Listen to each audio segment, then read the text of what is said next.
Hello, my dear subscribers and students. Today, our topic is Principle of Inheritance and Variation, NEET Biology.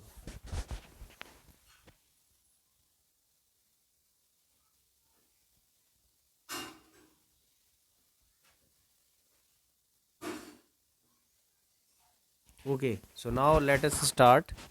Principle of Inheritance and Variation. In 1822 and 1884, Gregor John Mendel is known as father of genetics. The term genetics was coined by Watson. Genetics is the study of principle and mechanism of heredity and variation. Now, variation, the differences found in morphological, physiological, behavioral traits of the individuals belonging to same species is called variation. Cause of variation, variation किस cause से होती है? Reshuffling of genes, crossing over, mutation, effect of environment, chance, combination of chromosome. Okay, so chromosome during meiosis. So 5.5 reason जो fifth reason है वो एक बार और ध्यान से सुने. Chance combination of chromosome during meiosis. Now types of variation variation are of two type. Somatic variation and germinal variation. Somatic variation, they appear after birth, so called acquired characters or acquired variation. These are non inheritable, usually disappear with the death of individual. ये कहलाती हैं somatic variations. Now germinal variation, they are inheritable variation formed mostly in germinal cell which are either already present in the ancestor. These are of two type, continuous variation and discontinuous variation.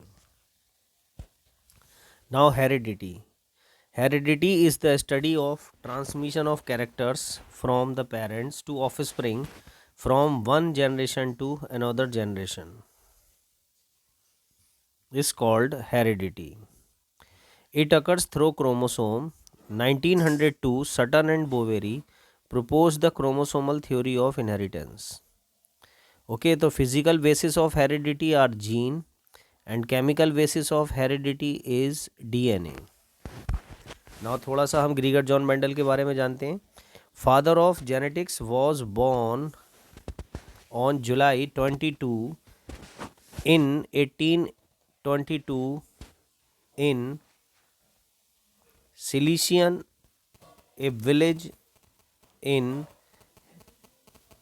Henzendorf. After completing graduation by University of Calamon, he joined Augustinian monastery of the St. Thomas at Brunn, then in Austria. 1864, he joined a church and experiment on Pisum sativum, garden P, and made an experimental file as a method of hybridization. He published his experiment in a scientific journal, Natural History Society of Brunn. In 1884, he got died due to kidney disorder. After his death, 16 years, in 1900, three scientists rediscovered Hugo de Virez, वो scientist थे Hugo de Virez, Charles Cannon and Treasure Mark, rediscovered the method of hybridization and term as Mendelism. तो Mendel ने जो अपने law दिए थे उनका जो टाइटल था वो था मेथड ऑफ हाइब्रिडाइजेशन, लेकिन इन तीन साइंटिस्टों ने रीडिस्कवर्ड किया और उस मेथड ऑफ हाइब्रिडाइजेशन का नाम मेंडलिज्म रख दिया. तो हम जानते हैं कि मेंडलिज्म हैज़ थ्री लॉ. पहला लॉ था law of dominance. Second law of segregation जिसे मोनोहाइब्रिड क्रॉस कहते हैं और उसके अंदर हमें दो रेशो मिलते हैं. 1:2:1 और 3:1। एक फिनोटिपिक रेशो है और एक जीनोटिपिक रेशो है। ठीक, इसके बाद हम देखते हैं law of independent assortment. Law of independent assortment is also called dihybrid cross and the ratio जो फिनोटिपिक रेशो है उसके अंदर आता है 9:3:3:1 और जीनोटिपिक रेशो जो है वो आता है 1:2:2:4:1:2:1:2:1 ये है जीनोटिपिक रेशो जो कि यहाँ पर हम देख सकते हैं। अब हम देखें why Mendel selected garden pea plant. उन्होंने गार्डन पी प्लांट ही क्यों चुना? Pure varieties of pea were available. दूसरा हम देखें यहाँ पर 7 pair of contrasting character were present. उसमें 7 पेयर ऑफ कंट्रास्टिंग कैरेक्टर थे। They are small and herbaceous plant so that hundreds of the plants can be grown in small area. छोटे plant होने की वजह से 100 से ज़्यादा प्लांट जो है एक स्मॉल एरिया में ग्रो किए जा सकते थे। Life cycle is very short. It complete it's life cycle in 3 to 4 months. Self and cross pollination can easily applied. These are the reason. That's why Mendel selected the garden pea plant. Now parent, देखो parent को P से represent किया है, F2 को second फिलेलियल generation और next symbol है female का, उसके बाद मेल का, उसके बाद हम देख रहे हैं बाईसेक्सुअल का। बाईसेक्सुअल का सिंबल देखिए, बाईसेक्सुअल का सिंबल ये है। ठीक, बाईसेक्सुअल का सिंबल, मेल का सिंबल ये आ गया, फीमेल का सिंबल ये आ गया और F2 यानी सेकंड फिलेरियल जनरेशन ये आ गई। अब इसके बाद आता है हम देखते हैं बैक क्रॉस।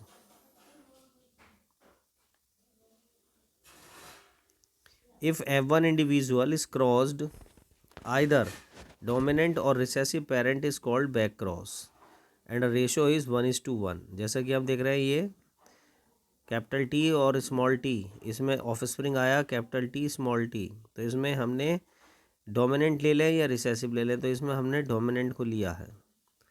ठीक है, कैपिटल टी इसमें डोमिनेंट है और कैपिटल स्मॉल टी इसमें रिसेसिव पेरेंट है।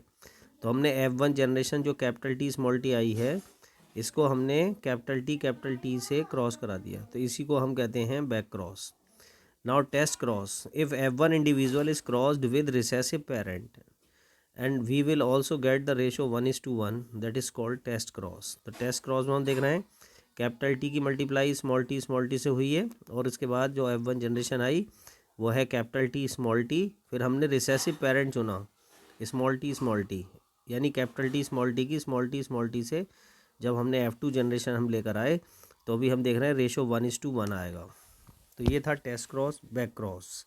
इसके बाद हम देखते हैं यहाँ चेकर बोर्ड जो कि है पुनेट स्क्वायर, इसे पुनेट स्क्वायर भी कहते हैं, 1927। ठीक है, 1927 and it is a square divided into smaller square which show the probable result in a cross both phenotypic and genotypic. इसके बाद है फर्स्ट लॉ ऑब्जेक्शन। जैसे कि हम जानते हैं मेंडल का जो फर्स्ट लॉ था वो था लॉ ऑफ डोमिनेंस, तो इसका ऑब्जेक्शन है इनकम्प्लीट डोमिनेंस। कॉरेंस 1903 में इन स्नैप ड्रैगन यानी डॉग फ्लावर और एंटी रिमिनम मजूस एंड 4 o'clock या मिराबिलीज जलापा, इस पे इन्होंने क्रॉस किया था। तो इसमें हम देखते हैं यहाँ कैपिटल आर यानी रेड फ्लावर है और स्मॉल आर वाइट फ्लावर है, तो इनका क्रॉस जब इन्होंने कराया तो हम देखते हैं यहाँ पर कैपिटल आर स्मॉल आर और कैपिटल आर स्मॉल आर का यहाँ ऑफस्प्रिंग बना था कैपिटल आर स्मॉल आर, और फिर इनका आपस में जो सेल पॉलिनेशन कराया सेकंड जनरेशन में तो रेशो 1:2:1 आया, जिसमें हमने देखा रेड एंड वाइट जो है 3:1 के रेशो में आ रहे हैं। क्योंकि अगर हम लॉ ऑफ डोमिनेंस को 100% मानते तो जो F1 जनरेशन में पिंक ना होके डार्क रेड आना चाहिए था। तो इसी पर ये ऑब्जेक्शन बना कि जो डोमिनेंट कैरेक्टर है वो 100% ना आकर वो डोमिनेंट कैरेक्टर जो है वो इनकम्प्लीट आ रहा है। That's why this law is called incomplete dominance. अब आता है सेकंड लॉ का objection. Second law fully accepted है, इसका कोई ऑब्जेक्शन नहीं है, there is no objection. And third law में आता है लॉ ऑफ इंडिपेंडेंट असॉर्टमेंट। तो इसका ऑब्जेक्शन है मेंडल ने कहा था कि एक जीन जो होता है कंट्रास्टिंग कैरेक्टर जो होते हैं दो कैरेक्टरिस्टिक्स को कंट्रोल कर सकता है। जैसे अगर एक हाइट का जीन है तो हाइट दो तरीके की है, एक टॉल और एक डॉर्फ। कलर का जीन है तो कलर दो तरीके के हैं, एक जो कलर है वो ब्राइट कलर्ड है, ठीक है, यानी दो तरीके के कलर हैं, एक फेयर होता है और एक डार्क कॉम्प्लेक्शन होता है। तो इसी तरीके से जब हमने ह्यूमन ब्लड ग्रुप में देखा तो ह्यूमन ब्लड ग्रुप में एक जीन जो कि स्ट्रक्चरल जीन है, जो आई ए स्ट्रक्चरल जीन जो है वो यहाँ पर आता है आई ए, आई बी और आई डॉट। हम देख रहे हैं यहाँ पर जो है ये स्ट्रक्चरल जीन पूरे ह्यूमन बीइंग में चार तरीके के ब्लड ग्रुप को कंट्रोल करता है, ठीक है। तो इसीलिए यहाँ पर इसे मल्टीपल एलिज्म या कोडोमिनेंस कहते हैं। तो देखते हैं, it is the phenomena of two allele different forms of Mendelian factor present on the same gene locus on homologous chromosome lacking dominance or recessive relationship and both expressing themselves in the organism। Human blood group इसका example है। हम देखते हैं human blood group में चार तरीके का human blood group है, ए बी और ओ। ए ब्लड ग्रुप के जीनोटाइप हैं आई ए और दूसरा है I I dot. B blood group के आई बी और I dot. Blood group A B के जीनोटाइप है आई बी और ब्लड ग्रुप ओ का जीनोटाइप है आई ओ। तो ह्यूमन ब्लड ग्रुप में इसमें जो डोमिनेंट हैं वो प्योरली डोमिनेंट वो है जैसे आई ए और आई बी और आई बी। प्योरली रिसेसिव जो हैं, प्योरली रिसेसिव में हम देखें तो इसमें आते हैं आई ओ और रिसेसिव में आते हैं आई डॉट और आई डॉट। तो अभी हमने यहाँ पर इनके जीन भी देख लिए, ठीक। अब आते हैं हम प्लियोट्रॉपिक जीन।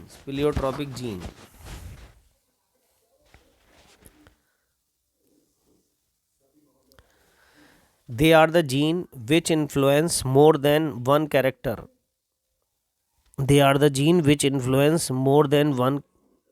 कैरेक्टर। जैसे फिनाइलकीटोन्यूरिया और सिकल सेल एनीमिया, ठीक है। तो ये हो गया प्लियोट्रॉपिक जीन्स के बाद आती है क्रोमोसोमल थ्योरी ऑफ इनहेरिटेंस, जो कि सटन एंड बोवेरी ने दी थी, ठीक है। तो हम देखते हैं इसमें कुछ पॉइंट हैं। सबसे पहले हम देख रहे हैं होमोलॉजस क्रोमोसोम। ये होमोलॉजस क्रोमोसोम में दो सेट है क्रोमोसोम के, तो हम देख रहे हैं मियोसिस फर्स्ट में। इसके बाद मियोसिस सेकंड में हम देख रहे हैं ये दोनों जो हैं होमोलॉजस क्रोमोसोम जो हैं इनके क्रोमोसोम अलग अलग सेपरेट होते हैं। देखो एक कैपिटल आर और एक स्मॉल आर। मियोसिस सेकंड में ये होगा तो इसे कह रहे हैं सेग्रीग्रेशन ऑफ होमोलॉजस क्रोमोसोम। इसके बाद हम देख रहे हैं ये दोनों फिर अलग हुए और कैपिटल आर स्मॉल आर ये आर्म आ गई जर्म सेल में और ये हो गया सेग्रीग्रेशन ऑफ क्रोमोसोम। तो हम देखते हैं यहाँ पर क्रोमोसोमल थ्योरी ऑफ इनहेरिटेंस में पहला point, sperm and egg cell transfer the heredity character generation to generation. ये तो हो गया पहला। सेकंड पॉइंट है nucleus is the site where hereditary character are present.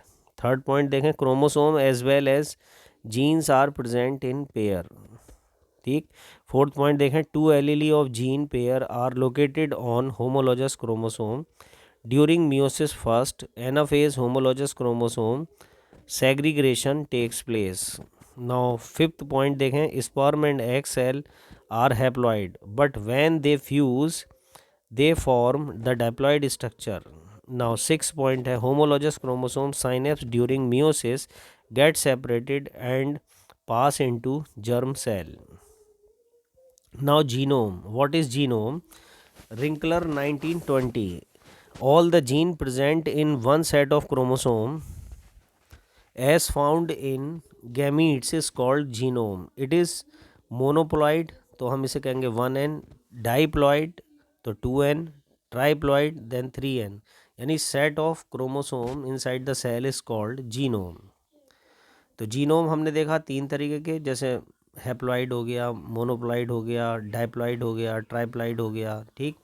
होमोलॉजस chromosome क्या होते हैं, अब हम देखते हैं। Homologous chromosome are the two chromosome of the same morphology, type and number of gene loci which are derived from two different parents of an individual and show synapses at the time of meiosis is called homologous chromosome। तो यानी एक होमोलॉजस chromosome में एक pair जो होता है वो mother का होता है और एक पेयर जो होता है वो फादर का होता है, ठीक है। टू डिफरेंट पेरेंट्स से जो हैं ये जीन ट्रांसफ़र होते हैं।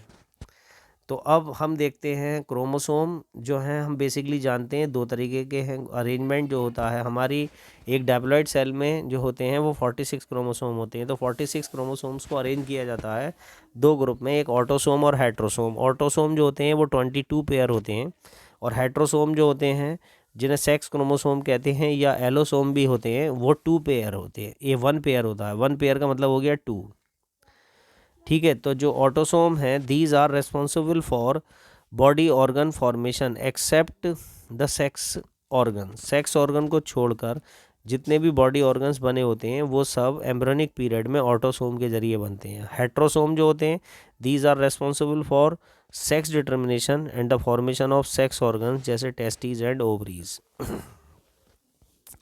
अब हम देखते हैं सेक्स डिटर्मिनेशन। तो सेक्स डिटर्मिनेशन में हम देखें यहाँ कि जैसे ड्रोसोफिला एंड ह्यूमन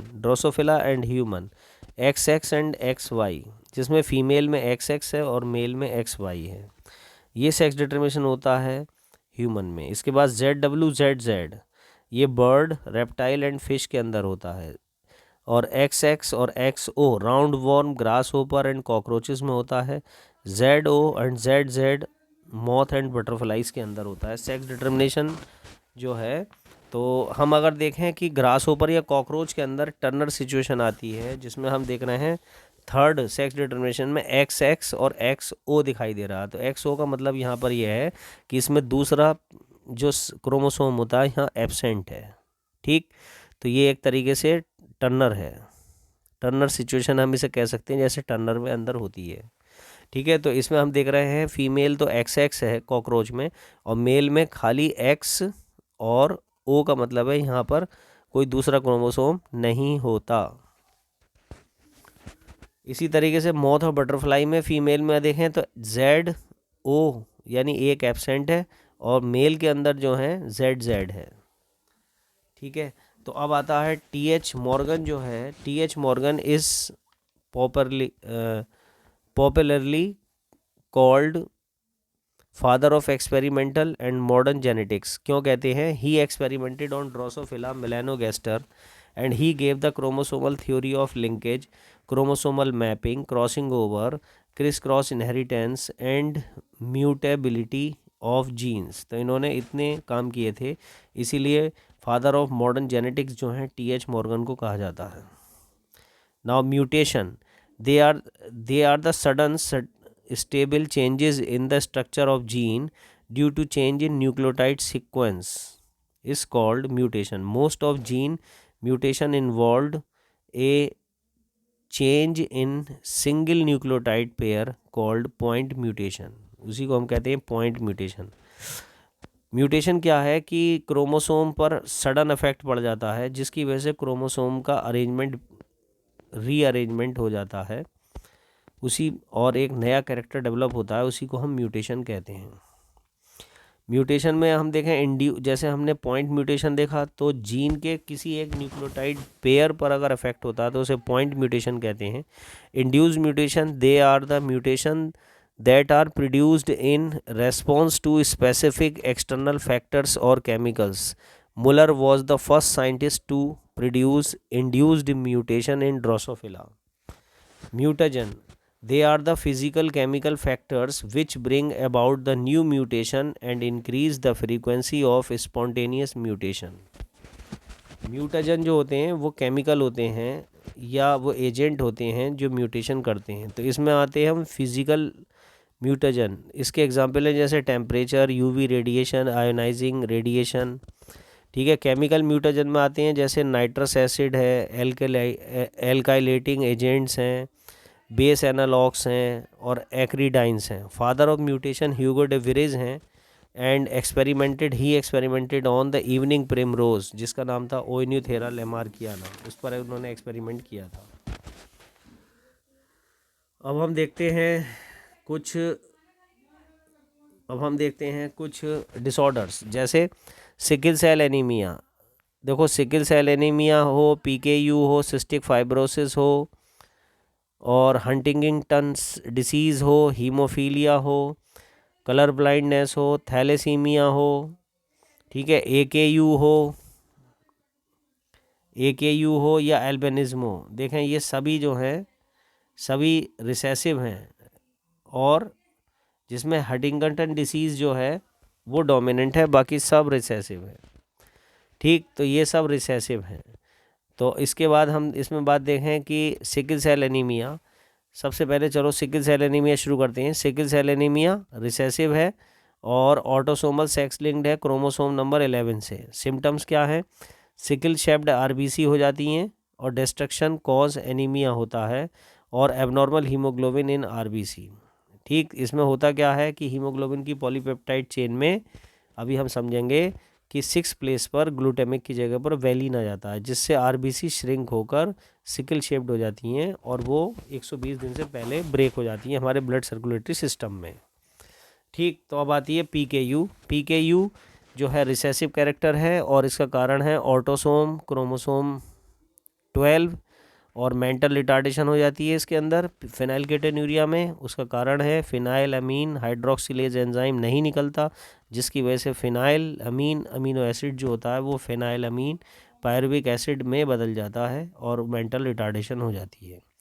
इफ़ेक्ट क्या है? Defective form of enzyme phenylalanine hydroxylase. Now third अगर हम देखें सिस्टिक फाइब्रोसिस, रिसेसिव कैरेक्टर है, ऑटोसोम क्रोमोसोम 7 है और सिम्टम्स क्या होते हैं इसके? Mucus logging in lungs, liver and pancreas abnormalities होती हैं। इफ़ेक्ट क्या है? Failure of chloride ions transport mechanism, cystic fibrosis. इसके बाद हंटिंगटन डिसीज़ है, ये अकेली है जिसे हम डोमिनेंट कह रहे हैं।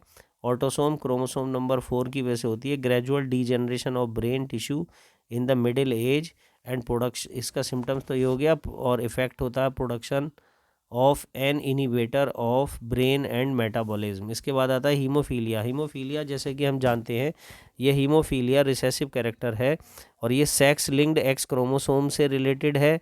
Failure of blood to clot, और जो हीमोफीलिया है वो 2 तरीके का होता है, ए एंड बी, जिसमें defective form of blood clotting factor जो होते हैं 8th एंड 9th।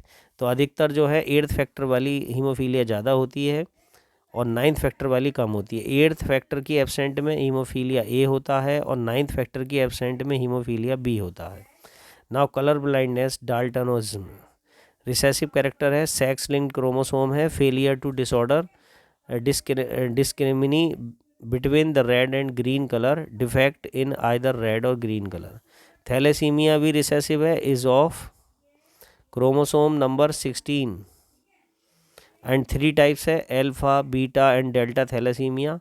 ठीक, सिम्टम्स क्या है? एनीमिया हो गया, येलो आई हो गई, डिफेक्टिव एल्फा ग्लोबुलिन जीन होते हैं, एल्फा थैलेसीमिया। अब आता है बीटा थैलेसीमिया। बीटा थैलेसीमिया का जो कारण है वो क्रोमोसोम नंबर 11 है, क्रोमोसोम नंबर 11 है। एनीमिया होता है, मोंगोलाइट फेस होता है, कार्डियक इनलार्जमेंट होता है, डिफेक्टिव बीटा ग्लोबिन जीन्स होती है। इसके बाद डेल्टा थैलासीमिया जो होता है वो भी रिसेसिव है और क्रोमोसोम नंबर 11 है और anaemia only 3% it is minor होता है। ठीक है, इसके बाद अगली बीमारी है AKU, रिसेसिव कैरेक्टर है AKU देखें, और ये क्रोमोसोम नंबर, ये रिसेसिव है और ब्लैक यूरिन आता है होमोजेनेटिक एसिड की वजह से, क्योंकि यूरिन के साथ होमोजेनेटिक एसिड ऑक्सीजन के साथ रिएक्शन करके उसे ब्लैक कलर में चेंज कर देता है।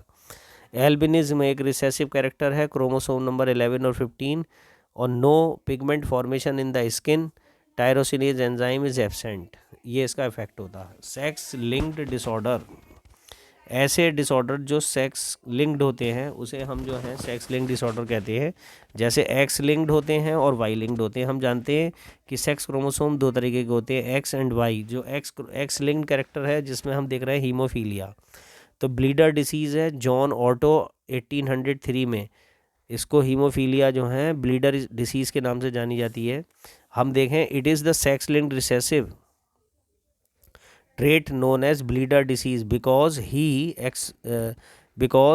the exposed blood does not clot, blood का clot नहीं बनता due to deficiency of plasma thromboplastin factor 9 and hemophilia B Christian disease.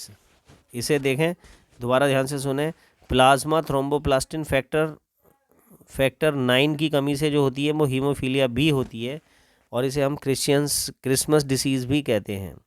इसके बाद आता है दूसरा, एंटी हीमोफीलिया ग्लोबुलिन और फैक्टर की कमी से होने वाली जो हीमोफीलिया उसे ए कहते हैं, हीमोफीलिया ए, जो 80% होती है।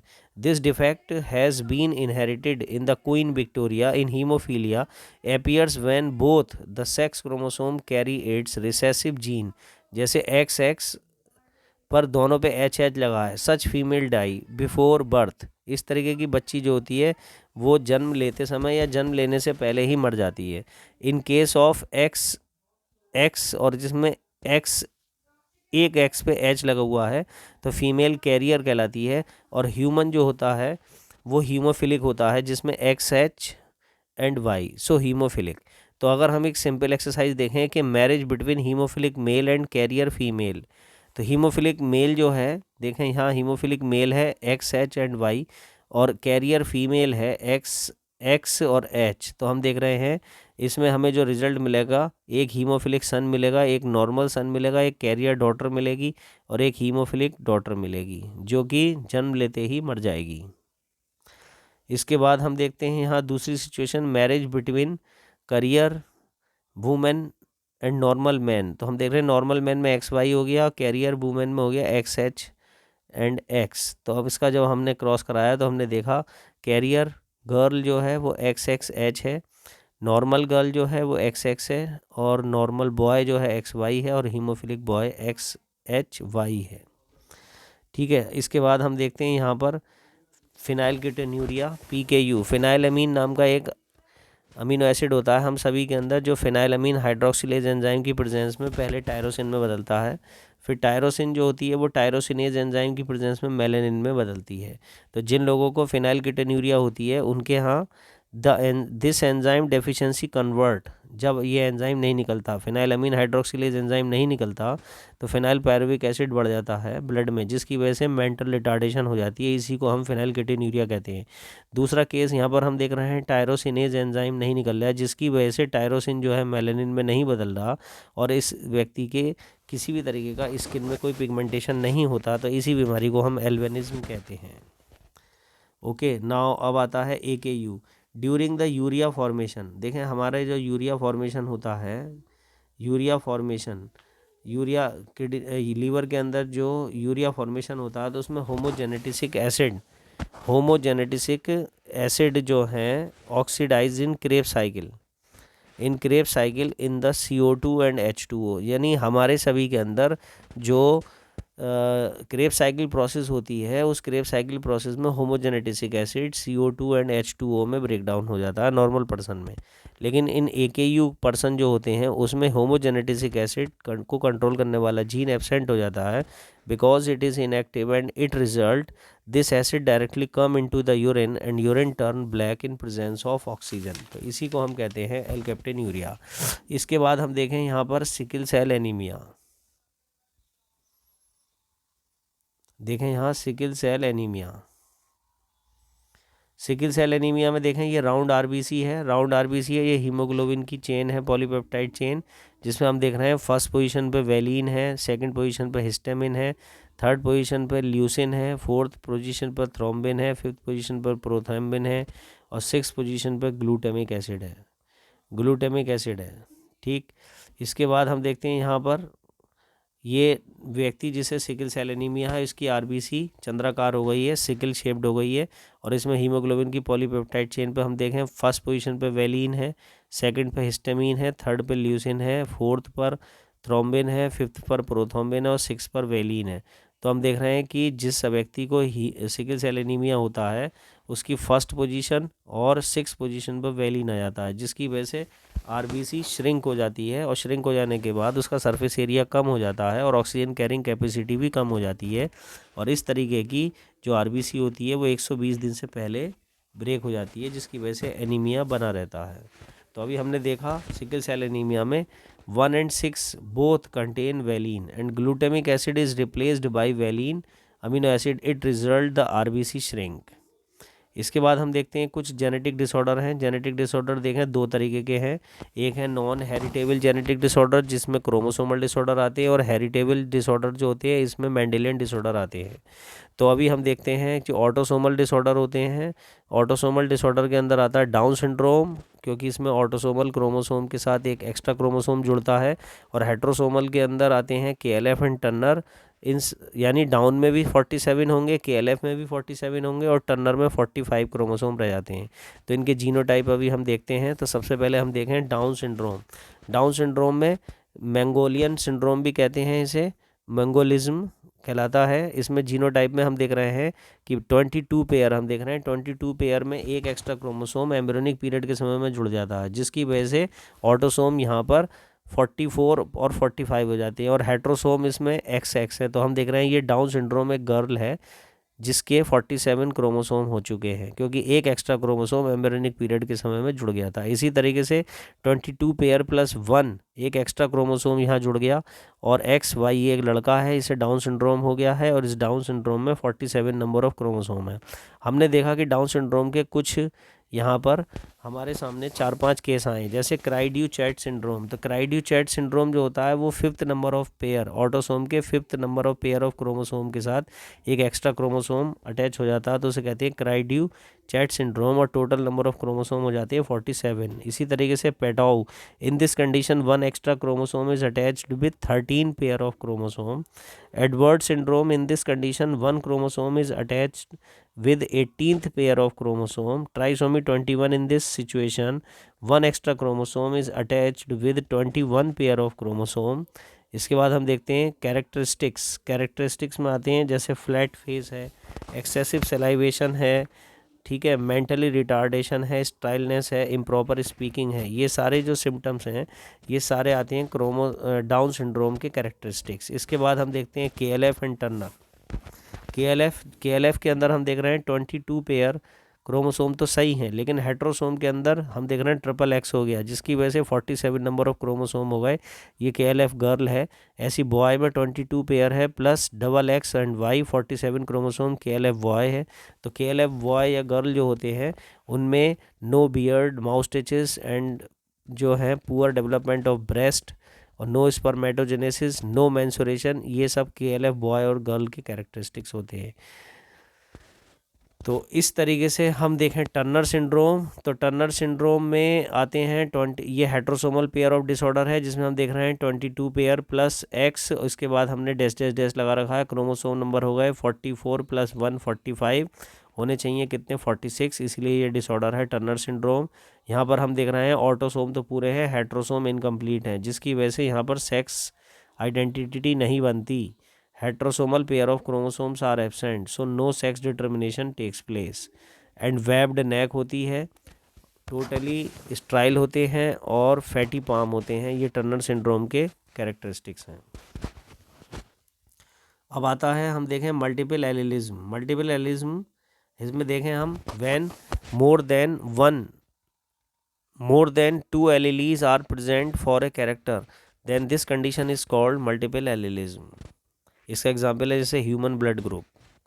ठीक, लिसन अगेन, एक बार और देखें, when more than 2 alleles are present for a character, then this condition is known as multiple allelism. Pedigree analysis, it is the chart showing the record of inheritance of certain genetic traits for 2 or more ancestral generation of an individual is called pedigree analysis।